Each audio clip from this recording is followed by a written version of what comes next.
I stand on the front porch of my parents' house, my arms aching as I balance a stack of carefully wrapped gifts. The December air bites at my cheeks, sharp and cold, but I don't mind the long hours spent in traffic, the endless lines of brake lights on the highway. They all felt worth it for this moment. For the look on my parents' faces when they opened their gifts, the art book Dad mentioned back in the spring, the cashmere scarf Mom admired when we were window shopping. In October, I picked every gift with thought, with love, with a hope that tonight would feel like home. My heart quickens as the porch light flickers on. The door swings open. My mum steps into view, her figure blocking the entrance instead of welcoming me in. Something in her expression makes my smile falter. Haley. Her voice carries none of the warmth I expected, none of the joy I'd been picturing during the drive. This might not be the best year for you to join us. The shopping bag in my left hand slips an inch before I catch it. My mind scrambles to process what I just heard. What behind her? I see Damon, my brother, emerge from the hallway, arms crossed over his chest. His face hardens as our eyes meet. This isn't the place for people who only show up when it's convenient, he says flatly. My mouth opens, but the words vanish before they can form. Through the narrow gap in the doorway, I catch a glimpse of the dining room. The table already set with a good china, the Christmas tree glowing in the corner, ornaments glittering in the soft light. Decorations I had helped put up every year since I was tall enough to reach the branches. I don't understand. I manage at last, my voice shaky. We spoke last week. You confirmed my arrival time. Mum's eyes drop to the welcome mat. Her shoulders rise and fall in a delicate shrug. Things change, sweetheart. 2 months ago, Dad had called me about a property tax bill, bigger than expected. I paid it without a second thought, just like I've done so many times before. When the assessment came in wrong, I spent 3 hours on the phone with the county office to fix it, and now they couldn't even invite me inside from the cold. What did I do wrong? I ask, my voice steadier than I feel. You've been distant, Mum answers softly, self-centered with your new life. Must be. Nice, Damon cuts in, stepping closer to the door. Buying yourself a fancy condo while the rest of us struggle. The accusation hits me like a slap. I think about the overtime hours I worked last spring to help cover his son's medical bills. The vacation I cancelled when Damon called about yet another emergency. The money I poured into problems that were never mine to begin with. My hands stop trembling. A strange clarity spreads through me like warmth. Okay, I whisper. Just that. Nothing more. Turning on my heel, I walk back toward my car, my gifts still in my hands. No stumbling, no rushing. They will not see me break. Behind me, I hear my mum's voice.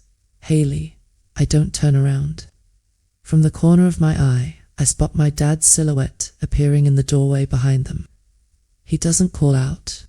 He doesn't step onto the porch. His eyes avert when I glance back, as if the sight of me leaving is too heavy for him to bear. The gifts feel heavier now as I carefully place them into my trunk. Each one chosen with care, wrapped with hope. Even the presents for my niece and nephew. The ones that helped me pick out wrapping paper for last month when they visited my condo. I close the trunk gently, the contrast sinking into me like ice watered by arms are full of gifts for a family who couldn't even invite me inside. Their hands were empty as they stood there at the door, unwilling to take what I had brought, yet always eager for more. If I walk away now, I might lose the only family I've ever known. All the traditions, the memories, the connection that has shaped my life. But staying means accepting that my worth to them is measured in dollar signs and favors, not in love. Sliding into the driver's seat, I glance up one last time. My parents and Damon stand framed in the doorway, a silent portrait of rejection. Mom's hand lifts half wave, half plea. Dad stares somewhere beyond the driveway, anywhere but at me. Damon stands proud, his shoulders relaxing now that he's... I start the engine, pull away from the curb. The Christmas lights of my childhood home grow smaller in my rearview mirror until they disappear completely.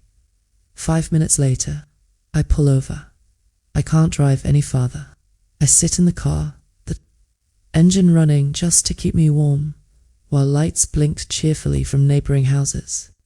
My hands grip the steering wheel, knuckles white. The carefully wrapped gifts in my trunk mock me from the darkness behind. I pull out my phone. The spreadsheet I created for tax purposes stares back at me. The numbers blur as tears fill my eyes. Over $11,000. That's how much I've paid for Damon and Marissa's mortgage in the past year alone. $75 a week for Sophia's piano lessons. Nearly $3,000 for summer camps for both kids. The Oregon coast trip I cancelled last spring when Damon called about another emergency 3 days off work. A non-refundable cabin rental wasted. The hospital bills he swore would be mailed to me never showed up. Where did the money go? This isn't just about one Christmas dinner. This is about years of being used. Years of family emergencies that somehow always required my checkbook to solve. The dashboard clock reads 7:43 p.m. I should be driving home. I should lick my wounds in private, curl up under a blanket, and try to forget this night. But instead, something pulls me back. I turn off the engine, step out onto the frozen gravel. This time, I don't knock. I push the door open and step inside. The scene before me feels staged, like a tableau in a play. Damon lounges on the couch, feet propped on the coffee table, scrolling on his phone. My parents stand awkwardly in the kitchen doorway, wine glasses in hand. 3 sets of eyes swing toward me in unison. No lock on the door for the uninvited. My voice sounds calm, steadier than I feel. Mum flutters her hand near her throat. "Haley, honey, we thought you'd gone home." "Why would you think that?" I ask, stepping further in. "Because you told me to leave." Damon doesn't even glance up. "Don't be dramatic. Nobody told you to leave." The smell of roast turkey and cranberry sauce fills the air. My stomach twists at the thought of them sitting down to dinner without me, using the china I've unwrapped with them every Christmas since childhood. "Someone with your fancy job doesn't need family like we do," Mum says, setting her wine glass down. "You've got your new condo, your big city friends." Damon adds, still scrolling, "You've been slacking off this year." We all noticed. Across the room, Marissa, my sister-in-law, shifts on the sofa. She doesn't join in. Her eyes stay fixed on her lap, like she doesn't want to see what's happening. Families help each other. Dad mumbles finally, his voice soft but heavy, always been that way. The subtext is clear. Families help each other financially, and I haven't been helpful enough. So because I bought myself a place to live after years of helping all of you, I'm not family anymore. "Don't twist it," Mum says quickly. "That's not what we meant. You literally said that on the porch," I remind her. Damon sets his phone down, his face hardening. "Look, we're just worried about Mum and Dad. With taxes going up and their fixed income, they might lose the house if this keeps up." The words hit their mark. That house, the one they've lived in for over 40 years. The threat is deliberate. "That's not what I meant," Mom protests weakly. But even she doesn't sound convinced. Damon leans forward, his voice taking on false concern. "Would be a shame if they had to face their golden years alone." And then it all clicks. This isn't about Christmas dinner. It never was. This was leverage. This was manipulation. This was about money. It always was. The air in the living room feels heavy, thick with unspoken truths and years of unbalanced loyalty. My heartbeat pounds in my ears, but my voice stays calm. I've had enough of their gaslighting, so that's what this is about, I say, setting my purse down on the side table. Money. It always comes back to money, doesn't it? Dad frowns, swirling the wine in his glass. He doesn't deny it. He doesn't even look at me. Damon leans back on the couch like he's in control of the whole scene. Don't act like you don't know. You've got the best job out of all of us. It's your turn to step up. Step up. The laugh that escapes me is bitter, sharp. I've been stepping up for years, Damon. I paid off your credit cards. When you and Marissa were drowning in debt, I covered your kids' school tuition. I fixed the roof when Mum and Dad couldn't. I've poured so much money into this house, I could practically own it myself. Haley, please, Mum whispers, wringing her hands. This isn't the time to bring up old things. Old things. My voice cracks. That was 3 months ago, Mum. 3 months ago, I spent $6,000 on Damon's medical bills. $6,000 that never came back. Damon's jaw tightens. I told you I'd pay you back when I could, and you never do. The silence stretches, only the hum of the refrigerator filling the space. Marissa finally lifts her eyes, her voice tentative. Maybe this isn't fair to Haley.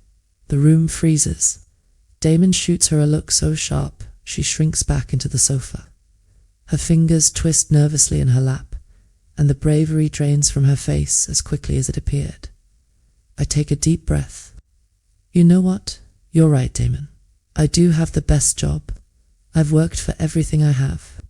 I skipped vacations, stayed late at the office, worked weekends. I did all of that so I could build something of my own.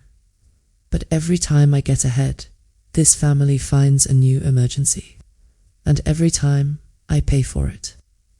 You think you're the only one who sacrifices. Damon snaps, his voice rising now. I gave up opportunities to stay close to home, to help Mom and Dad when you were off in the city chasing your career. Help them. My laugh is hollow. You live rent-free in the basement, Damon. You've been here for years. They pay the utilities. They buy the groceries. You've never had to stand on your own 2 feet. Don't pretend you're some kind of martyr. Mum's face tightens, like she wants to defend him, but she doesn't. Dad stares at the floor, silent as ever. The realization hits me all at once. They won't defend me. They never do. The expectation has always been that I'll give and Damon will take. That's the family balance. That's the way it's always been. I steady myself. I'm done being the bank. I'm done being guilted into carrying everyone else's burdens while no one cares about mine. Mum steps closer, her hand outstretched. Haley, honey, don't say things you can't take back. We're family. Families share what they have. They are counter, stepping back. Because I don't see Damon or Marissa offering to cover my expenses. I don't see anyone helping me when I'm sick or when I'm exhausted from work. The only thing this family shares is my paycheck. The words hang in the air, sharp and undeniable. For once, Dad looks up at me. His eyes are tired, worn. If you walk away from us, Haley, you walk away from everything. No more holidays, no more birthdays. You'll be on your own. The threat cuts deep. That's what they're betting on, that I'm too afraid to lose them completely. That I'll swallow my pride and write another check just to stay in their good graces. But something in me shifts. For the first time, I realize the truth. I already am on my own. I've been on my own for years. I whisper. The room is silent, no one daring to move. Finally, Damon mutters under his breath, ungrateful. The word sparks something inside me, rage. Years of pent-up resentment boil to the surface. Unstoppable now, ungrateful. My voice rises. I've kept this family afloat more times than I can count. If it weren't for me, you'd have lost this house years ago. If it weren't for me, your kids wouldn't have had half the opportunities they've had, and you dare to call me ungrateful. Damon doesn't respond. His face twists into a sneer, but he doesn't argue, because he knows I'm right. I turn to Mum and Dad. I came here tonight hoping for family. hoping for love. Instead, I got a closed door and a list of debts. So let me make it easy for you. I reach into my purse and pull out my checkbook. Slowly, deliberately, I tear it in. Half the sound of paper ripping echoes through the room. Damon's eyes widen. Mum gasps. No more, I say firmly. You won't get another dime from me. The weight of my words settles into the silence. For the first time, I feel free.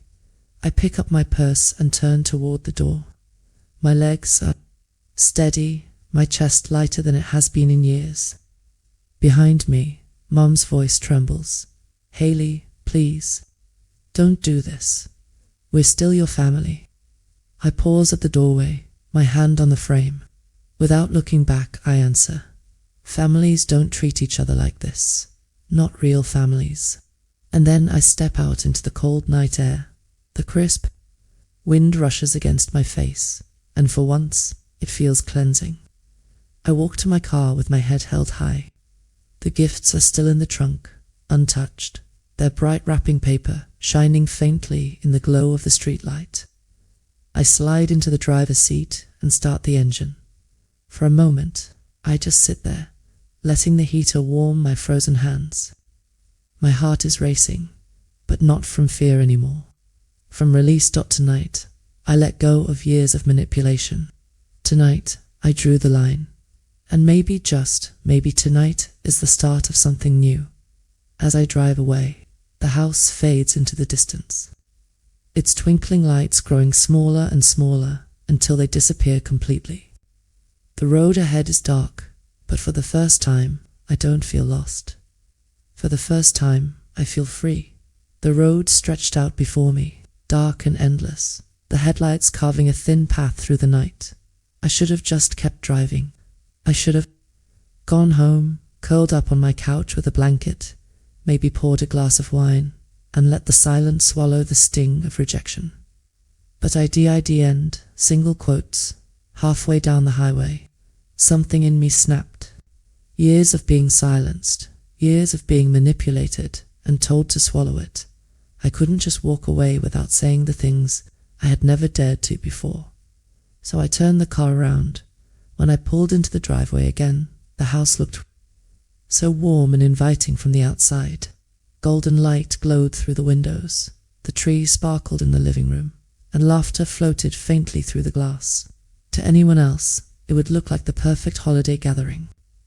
But I knew the truth, my truth. I walked back up to that porch, my boots crunching against the frozen gravel.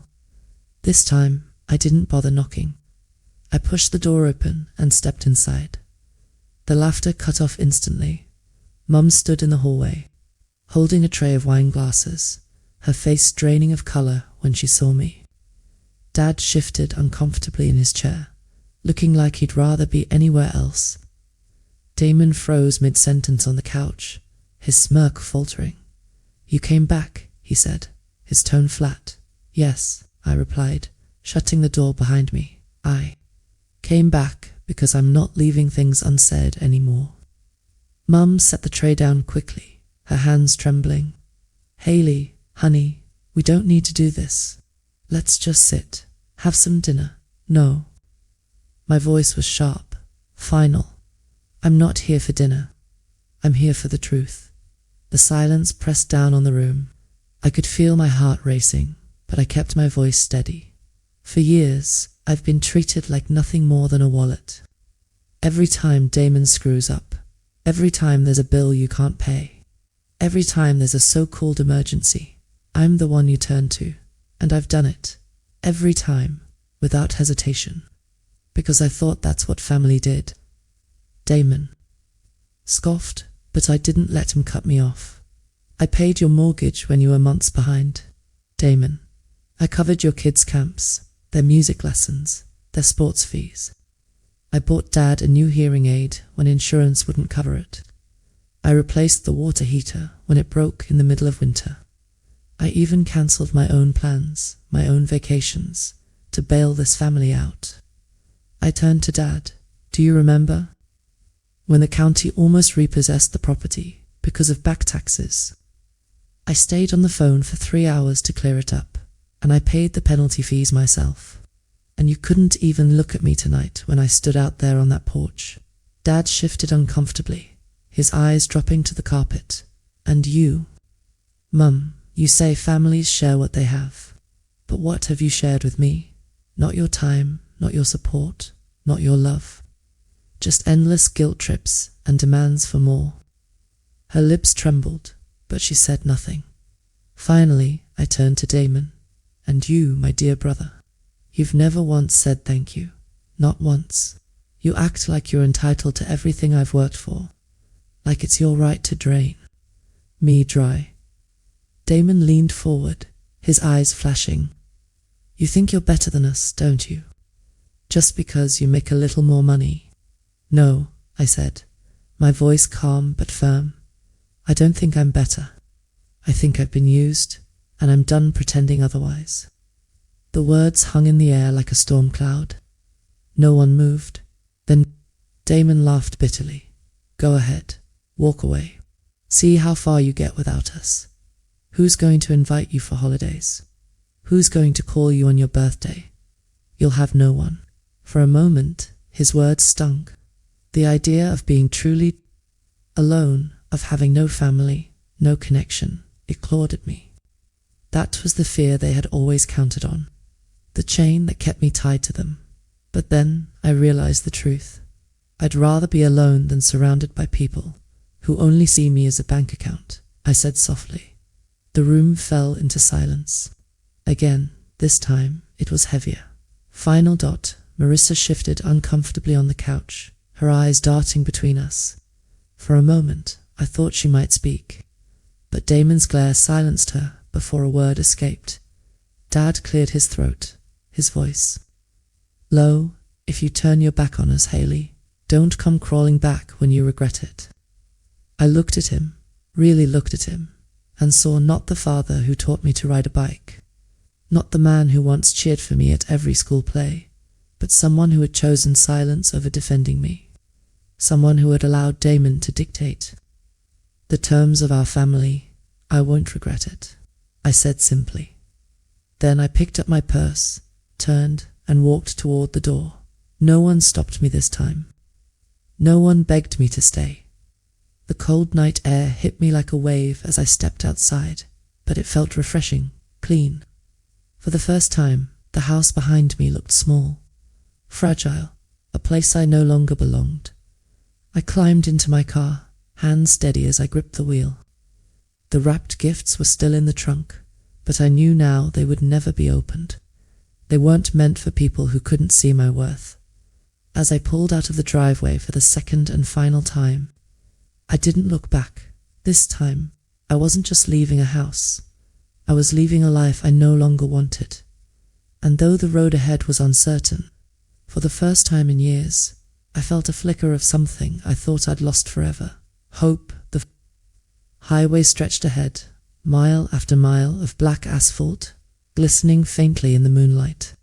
My hands gripped the wheel, not from fear this time, but from the weight of what I had just done. I'd walked out. I had left behind the only family I'd ever known. The silence in the car was deafening. No music, no phone calls, just the steady hum of the engine and the sound of my own breathing. My chest rose and fell quickly, adrenaline still coursing through me. I thought about turning on the radio, distracting myself, but no. I needed to feel this. I needed to sit with the rawness of it all, the sting of rejection, the anger, the grief, and beneath it all, the smallest flicker of relief. For years, I had lived in fear of this moment. The moment when my family would finally push me out completely. And now that it had happened, I realized something startling. I wasn't broken. Yes, I hurt. Yes, my chest ached with the loss of what should have been a simple Christmas gathering. But deep down, I also felt something else. Freedom. I pulled off at a rest stop, 20 minutes down the highway. The parking lot was nearly empty, just a few semis idling in the distance. I parked under a flickering light and shut off the engine. For a long time, I just sat there, staring at the steering wheel. My mind replayed the night over and over like a film I couldn't pause. The door slamming in my face, Damon's smirk, Dad's silence, Mom's pleading eyes, and my own voice, steady for once, refusing to bend. I leaned back in the seat, exhaling slowly. I had spent years measuring my worth in how much I gave to them. Every check I wrote, every bill I covered, every sacrifice I made, I thought it bought me love. I thought it kept me safe inside the circle of family. But all it really did was chain me tighter to people who never saw me as more than what I could provide. And tonight, I finally broke the chain. I opened my phone and scrolled through my contacts. Dozens of names, co-workers, acquaintances, neighbors. People I'd always kept at a distance because I was too busy being tied up in my family's demands. I paused at one name, Julia, my friend from work. She had invited me to her Christmas Eve gathering earlier this week. "Come by if you want," she had said warmly. "We'd love to have you." At the time, I had smiled politely and declined. I had family, or so I thought. Now, sitting alone in a dark parking lot, her invitation glowed in my mind like a lifeline. I hesitated, thumb hovering over the call button. What if it was too late? What if they didn't mean it? What if I showed up and felt even more out of place than I had on my parents' porch? But then I remembered Damon's sneer. "You'll have no one know." I refused to let that be true. I hit call. The phone rang once, twice, then clicked. Haley. Julia's voice was bright, surprised. "Hey," I said, my throat tightening. Is the invitation still open?" There was no pause, no hesitation. "Of course, come over. We'd love to see you." Something inside me cracked, relief flooding in like sunlight through a broken window. "Okay, thank you. I'll be there soon." When I hung up, tears spilled down my cheeks, not from sadness this time, but from gratitude. I pulled back onto the highway, this time heading, not toward the past, but toward something new. Julia's house was alive with warmth when I arrived. The driveway was lined with cars, and through the windows I could see people laughing, music playing softly, children darting between rooms with toy cars and stuffed animals. I hesitated at the door, clutching a bottle of wine I'd grabbed from the trunk as a makeshift offering. My heart pounded. This wasn't my family. These weren't my traditions. What if I didn't belong here either? But then the door swung open, and Julia's husband grinned. "Haley, you made it. Come in, come in." The heat of the house wrapped around me instantly, along with the smell of cinnamon and roasted ham. Julia appeared from the kitchen, wiping her hands on a towel. She smiled so wide it reached her eyes. "I'm so glad you came." And just like that, I wasn't an outsider. I was part of something. People I barely knew welcomed me in, offering food, drinks, stories. A little girl tugged on my sleeve and proudly showed me her new doll. Someone handed me a plate piled high with food. For the first time all evening, I laughed. It wasn't perfect. It wasn't my childhood home with its familiar ornaments and traditions. But it was real, genuine, and it was enough. Later, when the kids were asleep and the house had settled into a quieter hum, Julia and I sat by the tree, the glow of the lights reflecting in our glasses. "So," she said gently, "what happened?" I hesitated. The words felt heavy. But then I thought about all the times I had swallowed them. All the times I had hidden the truth to protect people who didn't protect me. So I told her everything. The money, the manipulation, the rejection at the door. When I finished, Julia shook her head slowly. "Haley, I'm so sorry. You didn't deserve that." The kindness in her voice almost undid me. I blinked hard, swallowing the lump in my throat. I don't know who I am without them. For so long, I have defined myself by what I do for them. Julia reached over, squeezing my hand. Then maybe it's time to define yourself by something else. By what makes you happy. By the people who actually love you for you, not for what you give. Her words settled into me like seeds in soil, small but with the power to grow. When I finally left her house that night, the sky was clear, the stars sharp and bright. The gifts were still in my trunk, unopened, but I realized they didn't matter anymore. They weren't symbols of love, they were chains. I didn't need them. Driving home, I thought about the future. Birthdays, holidays, quiet Sundays. For the first time, I allowed myself to imagine them without my parents, without Damon, without the constant demands. It was terrifying, but also liberating, because maybe family isn't the people you're born to.